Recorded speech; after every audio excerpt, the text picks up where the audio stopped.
Si Mu Fen ay isang mukhang karaniwang batang lalaki na nakatira sa modernong China at nasa high school pa lang. Ang kanyang pang-araw-araw na buhay ay puno ng mga problema dahil ang kanyang pamilya ay napakahirap, kasama ang kanyang ama na nagtatrabaho araw at gabi bilang isang driver para lang mabuhay, at isang baldado na kapatid na babae na walang magawa ng mag-isa at kailangang alagaan sa bawat gawain. Siya ay umupo sa entrance exam para sa Magic Senior High School. Ang pagpasa sa pagsusulit ay kinakailangan para sa sino mang gustong maging isang salamangkero dahil ito ang pangunahing kwalifikasyon na nagpapahintulot sa mga mag-aaral na makuha ang kanilang mahiwagang talento sa kaganapan ng awakening. Ang isang grupo ng mga mag-aaral ay nag-uusap kung anong talento ang gusto nilang magkaroon at sinimulan ang pagbibiro sa isang asol na buhok na lalaki na nagngangalang Mubay dahil siya ay halos garantisadong magiging isang ice mage tulad ng iba pa niyang pamilya. Lumapit si Mufen sa kanyang ama, na sabik na naghihintay sa kanya sa labas ng paaralan. Dahil sa ayaw niyang maging driver, nakiusap si Mufen sa kanyang ama na bigyan siya ng isa pang pagkakataon na maging isang salamangkero na iginagalang ng lahat. Naramdaman ng kanyang ama ang kanyang determinasyon at sinabi sa kanya na mag-iisip siya ng isang bagay kung seryoso siya tungkol dito, at pareho silang naglalakad pa uwi. Kinabukasan, sabay silang bumalik ng kanyang kaibigan mula sa paaralan. Sinabi sa kanya ng kaibigan na bumalik si Munang Shu mula sa kabisera ng umagang iyon at mas maganda pa siya kaysa dati. Binaliwala ito ni Mufen at hindi nagbigay ng anumang tugon. Napansin niyang nakikipag-usap ang kanyang ama sa isang mukhang snobby na lalaki na nagngangalang Mr. Muhey, na matagal na niyang pinagtatrabahuhan bilang driver. Nakiusap siya kay Mr. Muhey na gamitin ang kanyang impluensya para matanggap si Mufen sa Magic Senior High bilang pabor. Tinutuya siya ni Mr. Muhey, na sinasabi na hindi lamang bumagsak si Mufen sa pagsusulit, ngunit minsan din niyang sinubukang tumakas kasama ang kanyang anak na babae, ang tagapagmana ng pamilya mo. Hindi sumuko ang papa niya, gagawin niya ang lahat kapalit ng pagpasok ng anak niya sa paaralan. Pumayag si Mr. Muhey na tulungan siya kung ipapangako niya ang kanyang bahay sa kanya, at pumayag ang kanyang ama. Kinagabihan, sinabi ng ama kay Mufen na pinapasok niya siya sa paaralan sa pamamagitan ng pakikipag-usap sa isa sa kanyang mga kaibigan na direktor ng Magic Senior High School. Sinabi rin niya na ibibigay niya ang bahay dahil pareho silang mananatili ng kanyang kapatid na babae sa paaralan ng full-time, at ang tatay ay palaging nasa labas sa kanyang trabaho sa pagmamaneho. Nangako siyang magiging isang makapangyarihang mage balang araw at gagawing masaya at mayaman ang kanyang pamilya. Sa halip na mag-aral ng mabuti para maging isang mage at tumulong sa kanyang pamilya, naalala niya ang oras na hiniling sa kanya ni Munang Shu na ilayo siya sa kanyang bahay. Sabay silang tumakas ngunit hindi nakalayo bago sila nahuli. Pagkatapos nito, si Mr. Muhey, kasama ang kanyang barkada, ay pumasok sa kanyang bahay upang bugbugin si Mufen at ang kanyang ama dahil sa pagtatangkang makipagtalik sa tagapagmana ng makapangyarihang pamilya. Naaalala pa rin niya kung paano nagbanta si Mr. Muhey na babaliin ang magkabilang paa nito kung sakaling matitigan niyang muli ang kanyang anak. Ang araw ng isang kaganapan sa Magic Awakening, nang gisingin ng lahat ng mga estudyante ang kanilang mahiwagang talento at simulan ang kanilang landas patungo sa pagiging isang salamangkero, sa wakas ay dumating ang Magic Awakening. Ang bawat isa ay makakatanggap ng badge na magtataglay ng isang partikular na simbolo kapag nagising ang kanilang kapangyarihan, kasama ang 7 stars. Nangunguna sa pagsusulit ni Mubay at hinawakan ng isang bowl ang kristal sa harap ng klase upang magising ang kanyang talento. Gaya ng inaasahan, nakukuha niya ang ice talent tulad ng lahat sa kanyang pamilya. Maging ang isa sa kanyang mga stars ay kumikinang, na nagpapakita na siya ay higit na sanay kaysa sa karaniwang baguhan. Ang huli ni Mufen, habang pinagtatawanan siya ng lahat habang papalapit siya sa bowl ang kristal, walang nangyayari kapag inilagay niya ang kanyang kamay sa ibabaw nito, na ikinatawa ng lahat. Sinubukan niyang muli ng may panibagong pagtutok, at sa pagkakataong ito, isang maliwanag na lilang-liwanag ang sumisinag mula sa bowl ang kristal.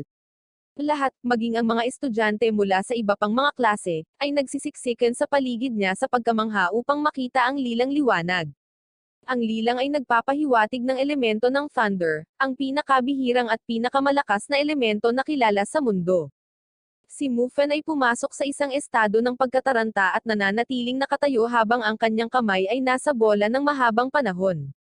Umalis na ang lahat sa klase nang mabawi niya ang kanyang katinoan at napansin na ang bola ay naging kumikinang na pula. Napagtanto ni Mufen na hindi niya nagising ang isa kundi dalawa sa pinakamakapangyarihang elemento. Ipinaliwanag ng kanilang guro kung paano gumagana ang magic release. Para makumplito ang magic release, ang layunin ay kontrolin ang 7 stars na gumagalaw ng ayon sa kalooban sa espiritual na mundo ng lahat sa pamamagitan ng pagtutuon ng iyong isip upang dalhin ang mga stars sa isang maayos at matatag na orbit. May kontrol na si Mubay sa 5 stars, ang pinakamataas sa klase. Si Mufen ang pinakamalayo sa likod, tanging ang isa sa kanyang mga stars ay nakontrol para sa kanyang fire talent. Nadidismaya siya na walang nakakaalam na kayanan niyang kontrolin ang 6 sa kanyang mga stars sa kanyang thunder talent. Gayunpaman, palagi siyang natatalo sa ikapitong bituin, na ginagawang hindi niya ma-unlock ang kanyang mga kakayahan sa thunder. Habang naglalakad, nakasalubong niya ang kanyang nakababatang kapatid na babae, si Yinsha, sa isang parke. Napagtanto niya na natigil siya sa pag-upo sa isang swing dahil kinuha ng isang grupo ng mga delinquent ang kanyang wheelchair. Sa galit, hinarap sila ni Mufen na ibalik ang kanyang wheelchair, ngunit nag-away sila. Handang lumaban para sa karangalan ng kanyang kapatid, inihahatid niya ang lahat ng kanyang kalooban sa paghahanay sa mga bituin ng kanyang thunder talent. Matagumpay niyang na-unlock ang kanyang unang kakayahan sa thunder, Wrath of Thunder, at nakuryente ang pinuno. Matapos malaman na siya ay isang salamangkero, ang iba ay natakot sa kanya at tumakas. Kapag wala na, ibinalik niya ang wheelchair kay Yinsha, at sinabi nito sa kanya kung gaano siya ipinagmamalaki na nagagamit niya ang magic. Sa bahay, si Mufen ay nagsasanay sa paglinya ng kanyang mga fire stars sa paligan dahil kailangan niyang makapasa sa huling pagsusulit. Isang araw, isang bagong guro ng practical magic ang pumasok sa klase, at nagpakilala. Si Yu ay isang fire talent mage, at ang lahat ng mga lalaki ay agad na nahuhulog sa kanyang hitsura at masamang kakayahan.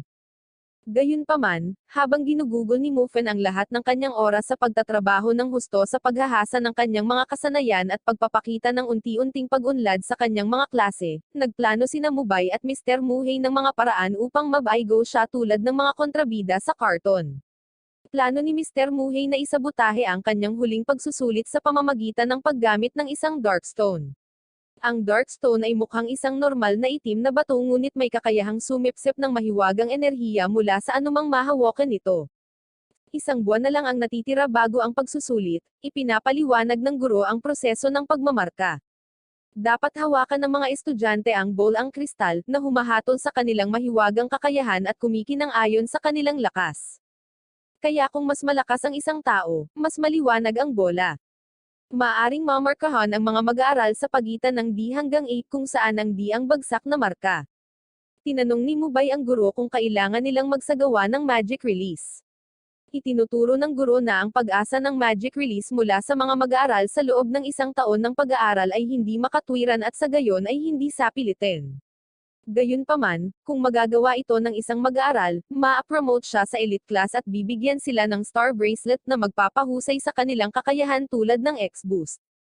Sa araw ng huling pagsusulit, darating ang munang Shu upang pangasiwaan ang pagganap ng mga estudyante. Sa kabila ng edad nila, isa siyang estudyante ng prestihiyosong Imperial College at eksperto siya sa paggamit ng elemento ng yelo. Ipinakita ni Munang Shu ang kanyang kapangyarihan sa paaralan sa pamamagitan ng paghawak sa bowl ang kristal, na naging sanhi ng pagkalat ng yelo mula sa bola pababa sa podium at hanggang sa lupa malapit sa mga paa ng mga estudyante. Ang mahinang bowl ang kristal ay nasira sa gitna. Isang bagong bola ang inilagay sa podium, at isa-isang tinawag ang mga estudyante para isagawa ang magic release sa entablado. Ang nag-iisang kaibigan ni Mufen, si Zhang na may kayumangging buhok, ay na-motivate na magsikap pa. Siya ang unang sumubok ng magic release ngunit nabigo. Tinapik siya ni Miss Yu sa likod at sinabing ito ay isang magandang pagsubok. Sumunod si Mubay. Ang bowl ang kristal ay sobrang kumikinang na may 2 halos sa paligid nito. Siya ay nasa mas mataas na grado kaysa karaniwan. Nang mapansin ng Munang Shu sa madla, hiniling din niyang gawin ang magic release. Matagumpay niyang naihanay ang lahat ng 7 sa kanyang mga bituin at naglunsad ng isang linya ng yelo upang i-freeze ang target. Nakakuha siya ng magandang B grade para sa magic release. Ang kanyang pagganap ay naglalagay ng higit pang presyon sa susunod na mag-aaral, na nagkataong si Mufen. Ang examiner at Mr. Muhey ay nagbabahagi ng isang bastos ng ngiti bago siya umakyat sa entablado at lihim na inilagay ang dark stone sa ilalim ng bowl ang kristal, gaya ng binalak.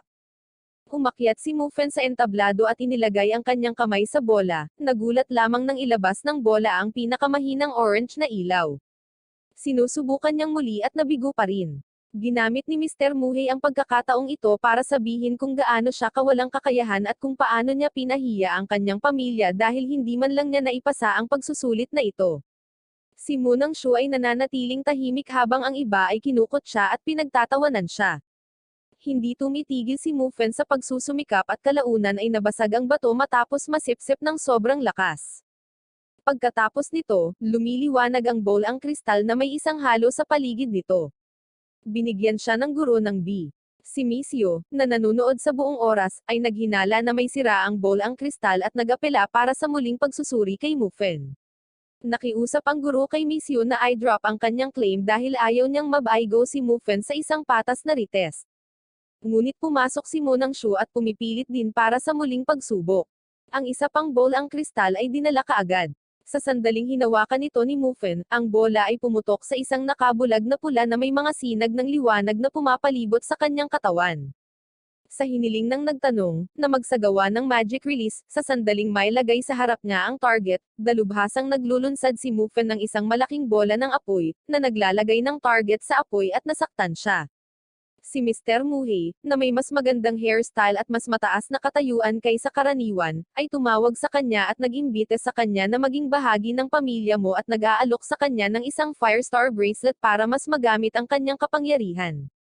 Sa pagkabigla ng lahat, hindi lamang siya tinanggihan ni Mufen ngunit iniinsulto din siya at ang pamilya dahil sa pagmamaliit sa kanyang ama, pagtrato sa kanya na parang lapdog, at pagpasok sa kanilang bahay para bugbugin siya at ang kanyang ama. Sinubukan ni Mr. Muhey na gumanti sa pamamagitan ng paggamit ng kanyang kapangyarihan sa yelo, ngunit ang prinsipal ay namagitan sa pamamagitan ng pagturo na walang karahasan ang maaaring mangyari sa loob ng bakuran ng paaralan. Nagbanta si Mr. Muhey na patalsikan siya, ngunit sinagot ng punong guro na hindi siya mapapatalsik habang hawak niya ang kanyang posisyon. Hinahamon siya ni Zuo Yan sa isang tunggalian para ituwid ang mga bagay-bagay. Dinobol ni Mr. Muhey ang ideya at ipinahayag, ang duel, ay labanan sa pagitan ni Mufen at Yuang, ang kanyang ampon na mas malakas pa kay Mubay. Pumayag si Mufen at nagpasya na kung matalo siya, hihingi siya ng tawad sa pamilya mo, ngunit kung manalo siya, kailangang humingi ng tawad ang pamilya mo sa kanyang ama. Ayon sa mga batas ng mage, ipinagbabawal ang mga duels sa pagitan ng mga menor de edad na mage, kaya nagtakda sila ng isang petsa makalipas ang 2 taon upang ayusin ang labanan ng minsanin.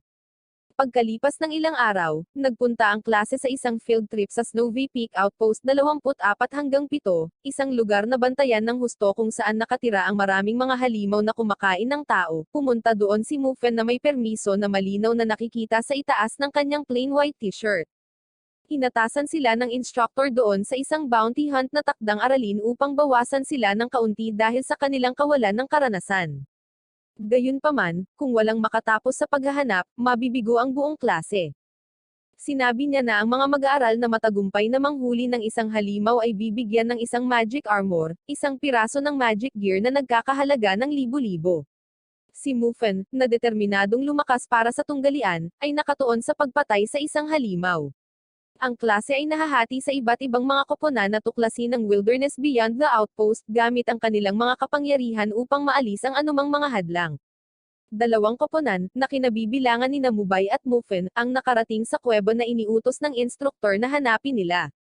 Ang kanilang trabaho ay inspeksyonin ang kuweba upang suriin kung mayroong anumang mga demonyong lobo na may isang mata na natitira roon matapos silang lipulin ng The Outpost Mages, at maghanap ng isang star bracelet na nawala ng tagapagturo doon. Literal, 10 segundo pagkatapos makapasok, nakaharap sila sa isang higanteng lobo, dahilan para mapasigaw at tumakbo ang lahat. Sinubukan ni Mubay na gamitin ang kanyang kapangyarihan ngunit hindi makapag-concentrate at halos makagat ng lobo. Sinubukan ng isa pang estudyante na ibaba ito ngunit binuhat siya ni Mufen bago ito sumugod sa kanya. Habang nagwawala ang lahat ng mga estudyante, pinapanood sila ng mga instruktor at guro mula sa Atabe Cliff. Sa katotohanan, ang lobo ay hindi isang demonyong lobo na may isang mata ngunit isa lamang sa hindi gaanong nakakatakot na alagang hayop ng mga tagapagturo. Ito ay isang pagsubok lamang upang makita kung magagamit ng mga mag-aaral ang kanilang salamangka sa totoong mahirap na sitwasyon. Nang maniwala ang pangunahing tagapagturo na wala sa mga mag-aaral ang nakaabot sa marka, nakakita sila ng isang kislap ng asol na liwanag na nagmumula sa kuweba. Matagumpay na nagamit ni Mubay ang kanyang level 1 na kakayahan ng yelo upang i-lock ang lobo sa lugar nito. Matapos makitang nagtagumpay si Mubay, ang parehong babaeng estudyante ay kumawala sa pagkakahawak ni Mufen at tumakbo pabalik sa kuweba upang labanan din ang lobo. Ang lahat ng kanyang level 1 fire burst ay para tunawin ang yelo na ibinato ni Mubay at palayain ang lobo nang hindi nasaktan. Sinubukan silang iligtas ng isa pang estudyanteng may thunder talent ngunit pinipigilan lang nito ang lobo sa loob ng ilang segundo. Napagtatanto na ang level 1 na magic ay walang epekto sa lobo, sa wakas ay tumutok at na-unlock ni Mufen ang kanyang level 2 fire ability, cremation. Sinilaban nito ang lobo, dahilan para tumalon ito sa lawa. Ang mga instruktor at guro ay nalulugod na makita ang isang mahuhusay na mage sa mga mag-aaral, ngunit napagtanto ng tagapagturo na wala na siyang kontrol sa Archwolf. Ngayon na ito ay ganap na libre, sila ay nasa ilalim ng aktwal na panganib. Unang pinuntirya ng lobo ang dalaga. Ginagamit ng kaibigang may kayumangging buhok ni Mufen ang kanyang wind powers para mabilis siyang ilayo sa paningin ng lobo. Lahat sila ay tumatakbo ng mas malalim sa loob ng kuweba habang sinusundan sila ng lobo. Iminungkahi ng isa sa mga kaklase na dapat silang tumakas habang ang maliit na grupo ay nakikipaglaban sa lobo upang hindi masayang ang kanilang pagkamatay. Sa puntong ito, ang pangunahing tagapagturo ay sumisingil sa eksena na may malaanghel na mga pakpak at nagtanong kung nasaan ang lobo. Si Mufen at ang kanyang kaibigan, ay tumakas mula sa lobo sa tulong ng kanyang lakas ng hangin, ngunit ang lobo ay nagtatapos sa pananakit sa kaibigan kapag sinubukan niyang protektahan si Mufen mula sa isang pag-atake. Matapos makitang nasaktan ang kanyang kaibigan, humarap siya sa lobo, sa pagkakataong ito kasama ang kanyang thunder talent. Bumagal ang takbo ng lobo matapos makuryent. Nang mapansin ni Mufen ang isang higanteng spike na nakasabit sa ibabaw ng lobo, ginamit niya ang kanyang level 2 fire powers para mahulog ang spike at tumagos mismo sa katawan ng lobo. Sa sandaling bumagsak ang lobo sa lupa, isang maliit na puting globo ang lumabas sa lobo at hinihigop ng kanyang palawit. Naabutan sila ng lead instructor at laking gulat niya nang makitang patay ang lobo. Ipinaliwanag ni Mufen na ginamit niya ang kanyang fire powers para patayin ito ng spike ngunit nag-aalinlangan pa rin ang instructor sa kung paano mabibigo ang lobo na iwasan ito gamit ang kanyang razor quick reflexes. Si Mufen at ang mga instructor ay nagsimulang lumipat patungo sa labasan kasama ang kaibigan sa likod ng instructor. Tumakbo sila sa iba pang klase at mga guro na dumating na naghahanap ng midway. Tinanong nila kung nasaan ang lobo para malaman na patay na ito. Ipinapalagay ng lahat na pinatay ito ng instruktor, at hinihiling ng may-ari na malaman kung bakit niya ito pinatay kahit na hindi ito tunay na banta. Ipinaliwanag niya na hindi siya kundi si Mufen ang pumatay nito bago niya ito matagpuan sa kuweba. Nahihirapan ang lahat na paniwalaan kung paano kayang labanan ng isang mag-aaral lamang ang isang halimaw hanggang sa kamatayan, na ang ilan ay naghihinali pa rin na tinapos na ng guro ang buhay nito. Inanunsyo ng lead instructor na ang mga mag-aaral na gumamit ng magic laban sa lobo ay nakakakuha ng espesyal na pagkilala para sa kanilang katapangan, at ang buong klase ay makakakuha ng A para sa pagpasa sa pagsusulit. Si Mufen ay nakakuha ng S na grado at isang magic armor dahil siya ang pumatay sa lobo. Sa seremonya ng parangal, inanyayahan pa ni Zhang Kong si Mufen na sumali sa kanilang institusyon sa hinaharap para sa isang komportableng buhay. Gayunpaman, naging abala ang kanyang isip sa pag-iisip kung paano nga ba nagawa ni Mufen na patayin ang lobo. 2 buwan pagkatapos ng field trip, ipinagpatuloy ni Mufen ang kanyang magic. Matapos ang pag-atake ng lobo, napagtanto niyang ang level 1 na magic ay walang epekto sa mga halimaw, at kailangan niyang magtrabaho sa pagpapalakas. Kung hindi dahil sa higanteng spike, namatay na sana siya at ang kanyang kaibigan sa kuweba ayon kay Miss Yu. Pinapabilis ng kanyang pendant ang kanyang pag-unlad sa pamamagitan ng pag-absorb ng iba pang mga gear spirit at monsters. Kung siya ay nakaka-absorb ng higit pa, maaari niyang i-upgrade ang kanyang pendant sa isang spirit gear level na maaaring magbigay sa kanya ng 40% boost kumpara sa kasalukuyang 20%. Kaya nagpasya siyang maging isang bounty hunter para kumita ng pera para pakainin ang kanyang pendant at magkaroon ng karanasan sa pakikipaglaban. Kinabukasan, pumasok siya sa Bounty Hunter's Hall na may nakasuot na itim na Monster Hunter mask para matakpan ang kanyang mukha. Ang hall ng Bounty Hunter ay kung saan nakalista ang pinakabagong mga bounty kasama ang kanyang premyong pera para pumili mula sa mga bounty hunters. Doon niya narinig ang isang lalaki na nagbibigay ng payo sa isang batang mage tungkol sa kung anong mga gigang dapat gawin. Nilapitan niya ito para tanungin kung nagre-recruit ang Monster Hunter Group kung saan itinuro ng lalaki ang mahabang pila ng mga aplikante.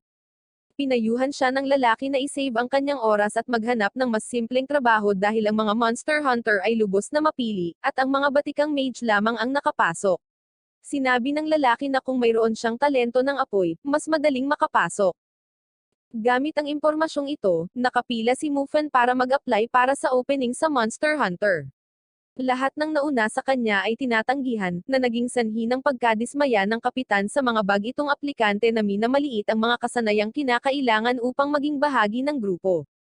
Sa pagkakataon naman ni Mufen, tinanong siya ng mga junior employees tungkol sa kanyang mga kwalifikasyon at halos itakwil siya dahil hindi man lang siya sertipikadong hunter. Gayunpaman, ipinakita niya sa kanila ang kanyang talento sa Thunder, na naging sanhi ng pagnganga nila at ng lahat ng nasa linya nang makita ang isang elementong hindi pa nila nakita.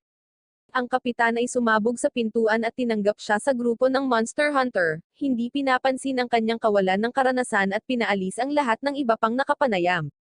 Sinimulan niyang ipakilala si Mufen sa mga pangunahing miyembro, simula sa representante, isang ice mage na nagngangalang Kai.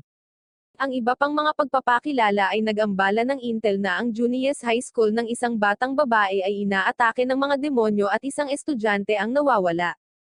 Hiniling ng kapitan si Mufen na bumalik sa bahay, ngunit hiniling niya na sumama sa kanila sa kanilang misyon, na sinang-ayunan ng kapitan. Sa kanilang paglalakbay, sinusubukan niyang tawagan ang kanyang kapatid na babae dahil ito ay isang estudyante sa paaralan na inaatake. Nag-aalala siya na baka ang kapatid niya ang nawawala.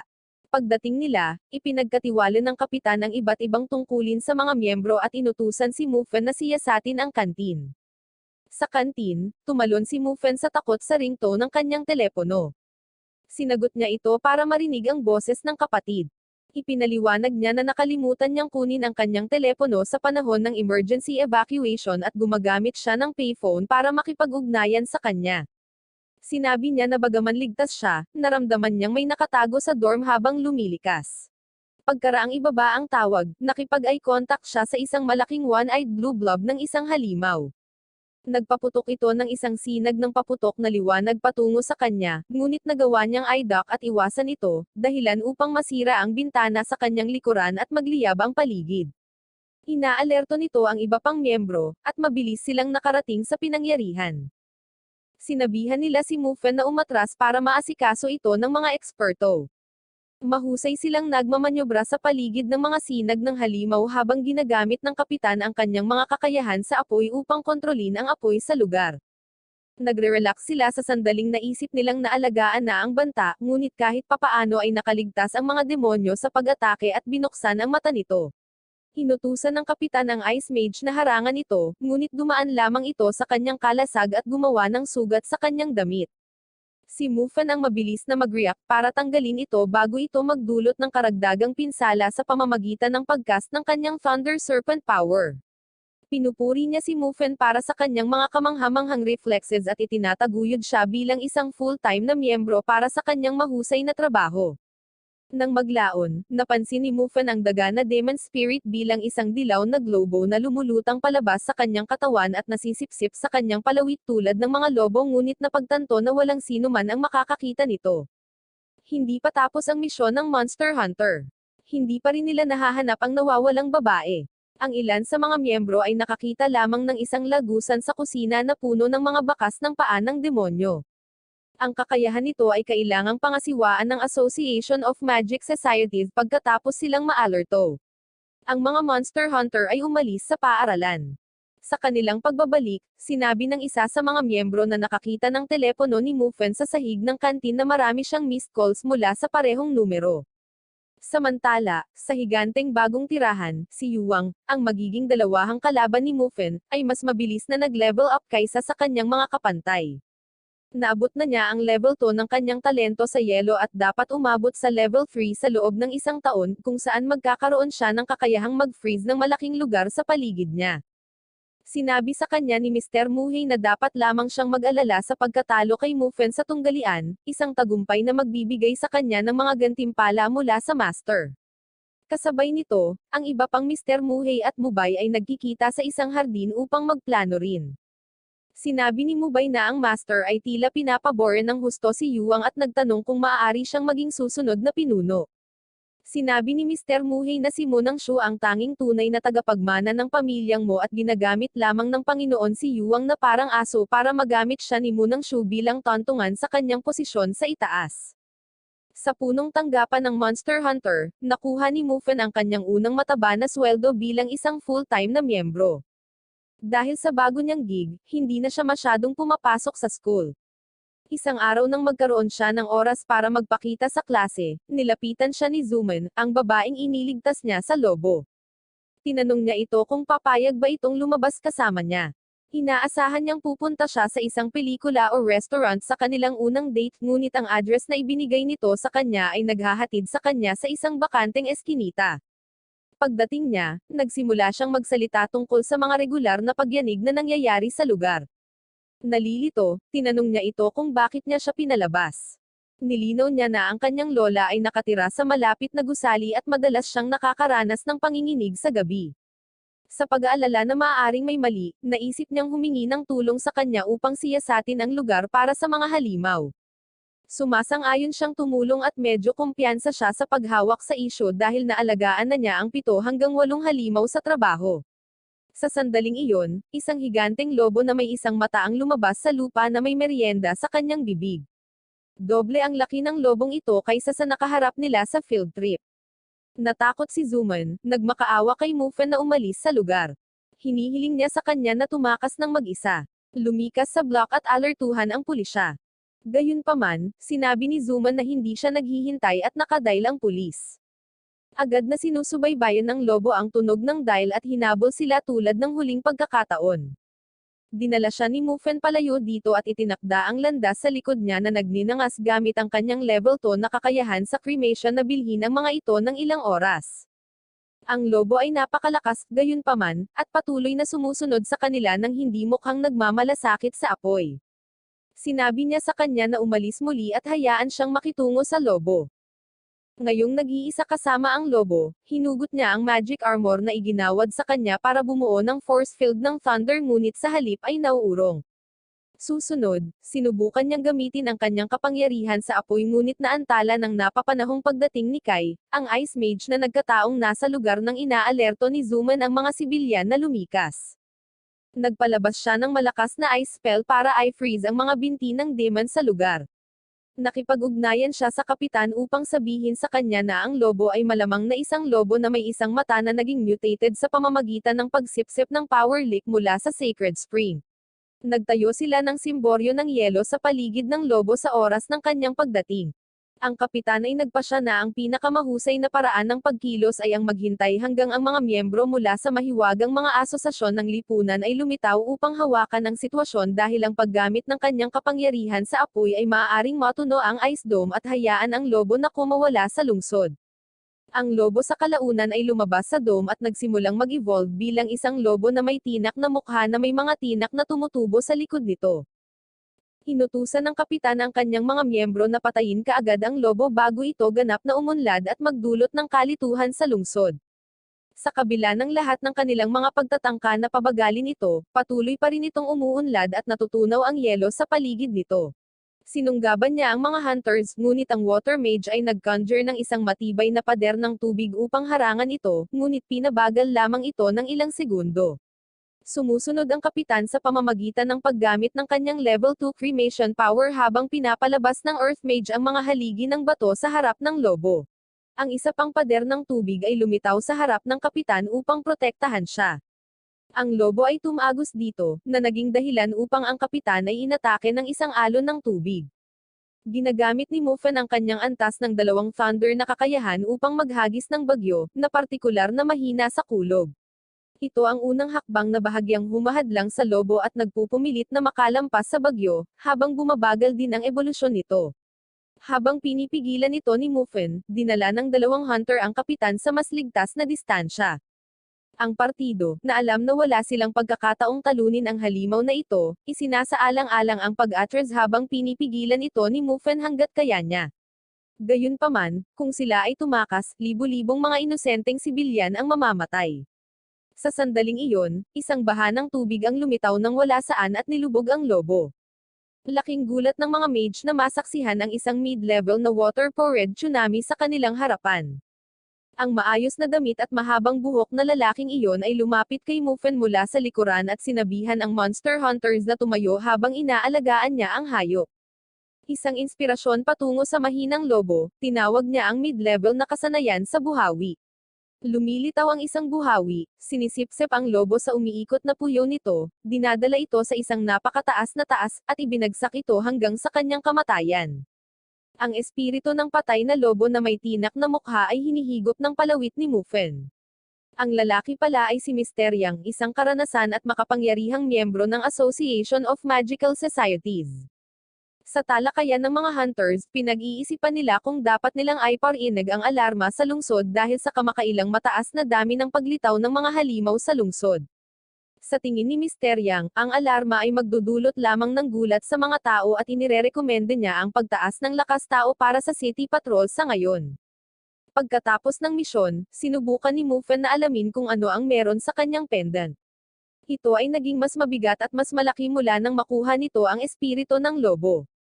Habang tinitingnan nito, ang pendant ay nagsisimulang kumikinang sa maliwanag na asul. Hulaan niya na ito ay nangangahulugan na ito ay nag-level up sa antas ng espiritu. Sa bagong level na ito, mas mapapabilis pa niya ang pag-usad at maaaring maabot pa niya ang level 3 sa kanyang fire at thunder talents sa oras ng duel. Kinabukasan, pumunta si Mufen sa opisina ng principal para pag-usapan ang nalalapit na tunggalian. Ito ay magaganap sa araw ng seremonya ng coming of age ni Yuang, at ang pamilya mo ay ginagawa itong malaking deal sa pamamagitan ng pag-imbita sa lahat ng mga celebrity at malalaking pangalan sa seremonya. Ang intensyon ay malinaw, nilayo nilang gawing highlight ng kaganapan ang tunggalian at ipakita ang mga kakayahan ni Yuang. Itinuturo ng punong guro na ito ay isa lamang sa kanilang mga motibo. Nais din nilang masiguro ang lugar ni Yuang sa Sacred Spring sa taong iyon. Sinabi ni Mufen na determinado siyang manalo, ibalik ang karangalan ng kanyang pamilya, at pumasok sa Sacred Spring upang maging isang mid-level mage. Ang araw ng seremonya ng coming of age ay mabilis na nalalapit. Sinabi ni Master Zoyan kay Monang Shu kung paano siya naglagay ng labis na pagsisikap sa pag-unlad ni Yuang upang sa huli ay maging tapat na katulong siya ni Monang Shu. Tinanong niya siya kung ang tunggalian ay dapat maganap sa publiko, kung saan ang master ay sumagot na si Mufen ay nagdulot ng matinding kahihiyan sa pamilya mo at dapat ding mapahiya sa publiko.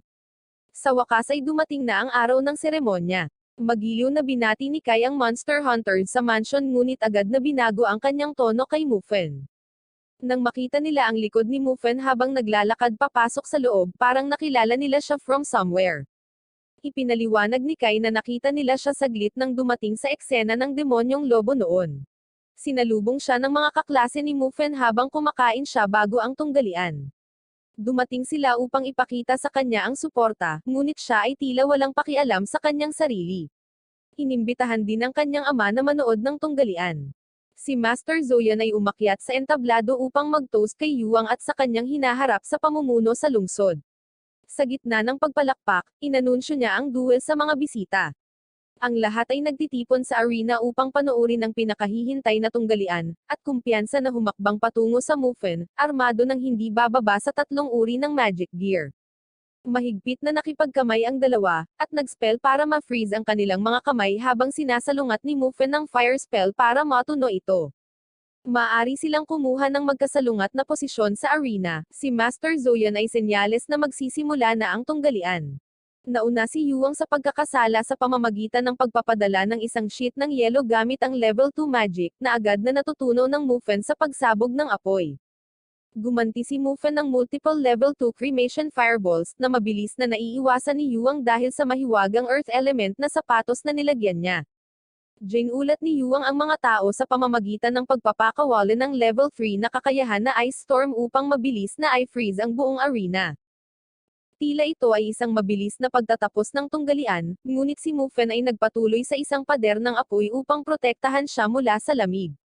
Iginiit ng punong guro na tapusin ang duel sa puntong iyon, dahil maaaring patayin ng ice storm si Mufan, ngunit pinahaba ito ni Master Zoyan sa pagsasabing ang isang fire mage ay dapat na makatiis ng mas matagal.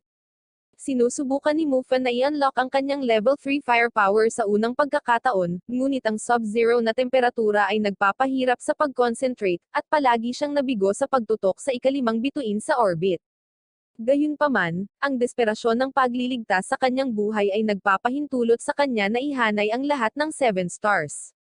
Matagumpay siyang nagcast ng isang malakas na level 3 na nag-apoy ng spell, na pinapanatili ang yelo. Pagkatapos ay naglunsad siya ng mga pag-atake kay Yuang, na umiwas sa kanila gamit ang kanyang sapatos. Nagpa siya si Mufan na gumamit ng ibang sandata at pinakawalan ang kanyang bagong nakuha na level 3 firestorm attack. Ang malakihang offensive spell ay tumama kay Yuang, na naging sanhi ng pagtama nito sa lupa at nasugatan ang kanyang mga binti.